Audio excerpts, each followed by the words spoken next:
Shelton fast pitch started out strong on their way to a 7-6 victory over North Thurston in Narrows League tournament play.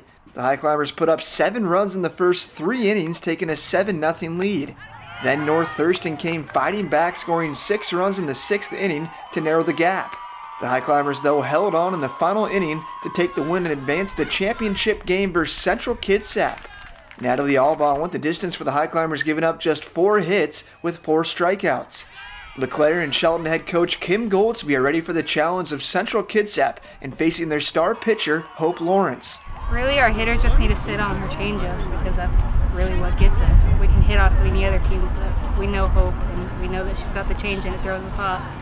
I totally agree with her. I mean, if we pay attention to that ball coming off of her hand instead of just taking a big swing and move up in the plate, I think we'll do okay.